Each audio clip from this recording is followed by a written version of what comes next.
Mukwano gwange yeekumira ku Yugi Updates TV nyongera okulamusaako nti mukulike obwakedde. Mbagaliza weekend abasinga nkimanyi twagenze dda mu Ggandalo gwe mukwano gwange ampuliriza eyeekumira ku Yugi Updates TV. Muganda wange n'omulamwa gwendeese tusooke tubeere nga twayawayamukwo.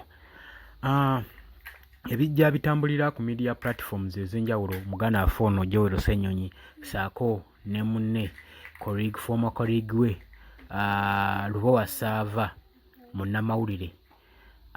Olowooza ensonga zino zinaggweera wagwo mukwano gwange ali eyo ampuliriza.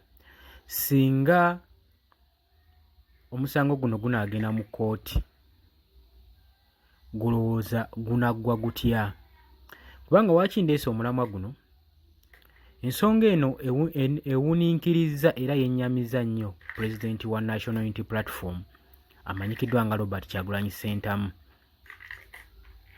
Oluvannyuma lwa occasions zino okubanga zijja zigwawo, jjukira bijjidde mu biseera nga tuli mu countrywide tour nga pulezidenti w'eggwanga alina okutalagga ate ng'alina n'ensonga ezimweraliikiriza.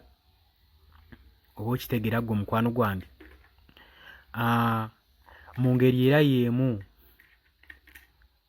embeera eno ebadde yaakagwawo naye ng'emabegako awo tubadde tuwera ennemba n'embeera ya muganda waffe Mpuuga. Kubanga ku sayidi ya Mpuuga kyo kyali kirala, kubanga embeera ye yaliko n'obujulizi era bwerambika bwatu mu Parliamentary Commissioners bwe beegabira akasiimo ke bayita Service Award. Mpuuga n'atwalako $5,000,000 ne bannabala ne batwala $4,400,000. Ekyo ne kitegeerekeka nti embeera eyo yaliko n'obujulizi.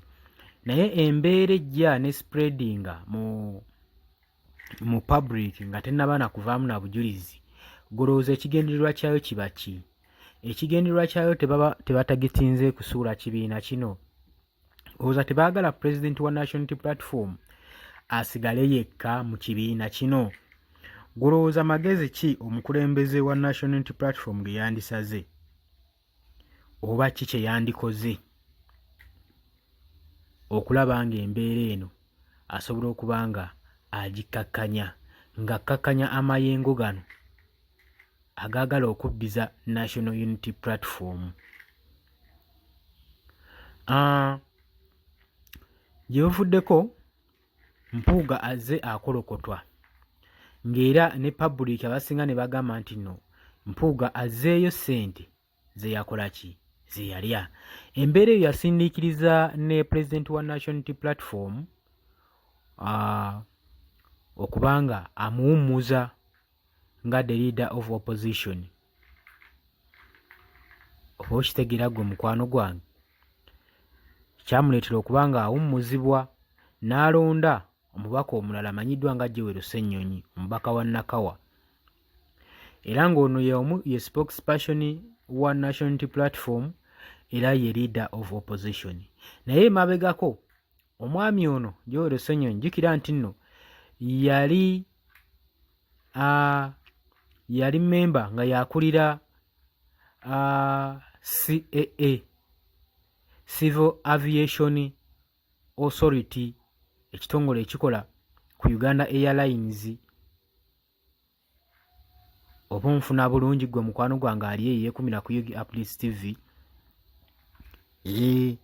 Kaakati gye buvuddeko omwami Lubowa Sava ono nga munnamawulire ku NTV mwe baali bakola bombi ne Joel Ssenyonyi, abadde avaayo ku mikutu egy'enjawulo ng'ajja akolokota nga akuba ebigambo eby'enjawulo ebinene nga byewolekereza Joel Ssenyonyi. Gye bwavaako Joel Ssenyonyi n'amwambalira era n'amusuubiza omutwala mu kkooti. N'amugamba nti nno awandiike apology letter agiteeke ku media platforms nga wabadde akola ng'ajja asindika information ku media platforms, yeetonde ku byayogera. Omwami oyo yavaayo n'asooka agamba nti nno Joel Ssenyonyi yakumpanya 1.3 n'ajja n'addamu n'agamba 1.4 kati finally yakonkludinze ng'agamba it was a mistake. It was 1.7 billion that it was took by Joel Ssenyonyi. Joel Ssenyonyi n'avaayo nga adifendinga mu defensive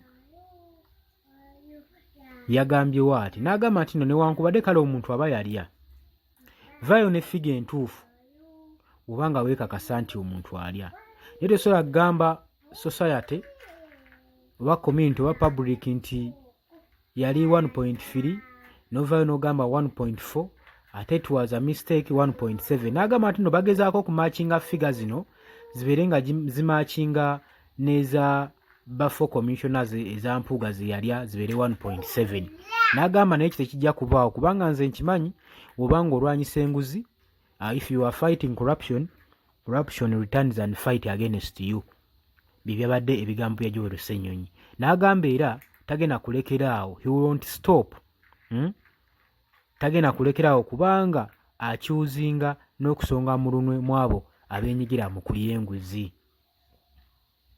oba okitegeera gwe muganda wange oluvannyuma gw'omwami ono Lubowa Sava yavuddeyo n'agamba alina vidiyo alina akatambi alina obujulizi obulaga nti nno Joel Ssenyonyi yagabana 1.7 biliyoni wate wagamba era ng'omusango wenjogerera guli mu kkooti omukulembeze wa National Unity Platform yavuddeyo n'agamba nti no kyewuunyisa bwe baba nga baagala okupeeringa ebintu bya National Unity Platform kkooti erwawo naye ate abalala ebanguyiza ne bagamba ffe tulinze kigenda mu kkooti wena salawo omusango nga gumusinze tunalaba ekyokukola katulinde ekinaava mu kkooti tulinze Lubowa Sava aleete obujulizi obulumika Joel Ssenyonyi nga we yagambye alina vidiyo ne audio aziteeke mu public bazitwale mu kkooti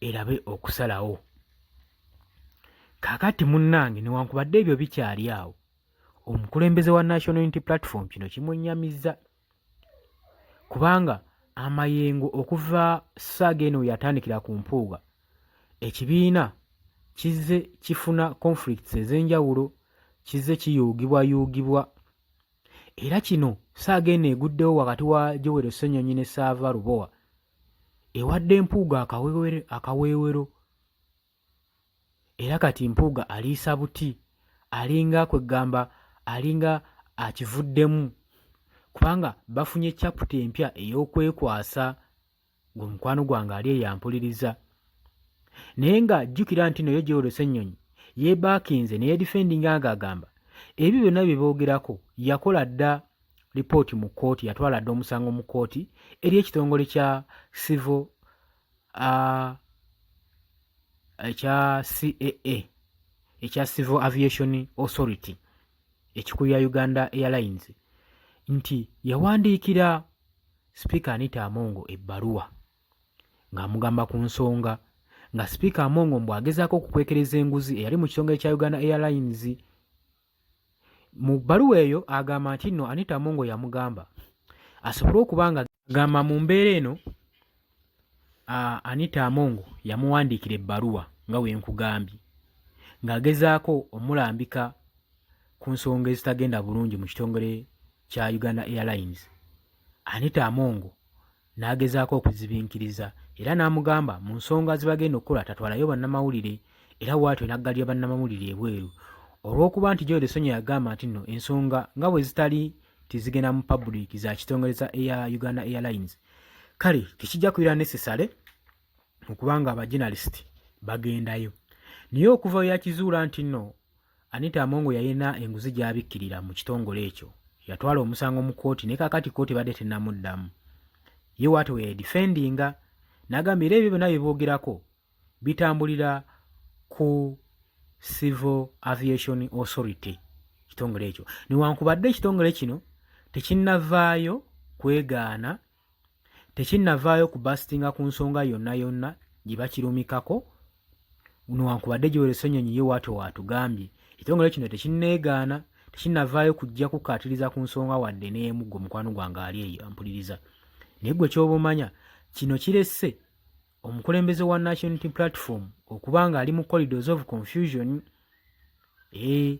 yandiva mu frying pan n'agwa mu muliro jukira flying pan gyalimu eyokya kati ate wogattako okuvaamu ate ogwe bugwe mu muliro alaba ng'ensonga zimusobodde. Kale kwe kujja ne tulabe nga tusalira wamu amagezi olowooza omukulembeze waffe wa National Unity Platform kiki yandikoze.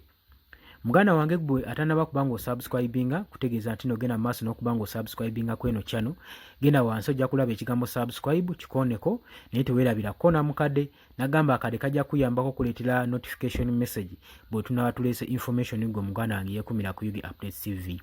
Mikwano gyange abali e Bulaaya mitala w'amayanja mwenna mbaagala nnyo mwe mukuma amayengo g'omukutu guno. Baganda bange abagenda okunoonya okuba ekyeyo mawanga g'Abawalabu nammwe mbaaniriza temuva ku mayengo ga Yugi Updates. Mbebaza nnyo omulimu gw'enkola ogw'ensusso.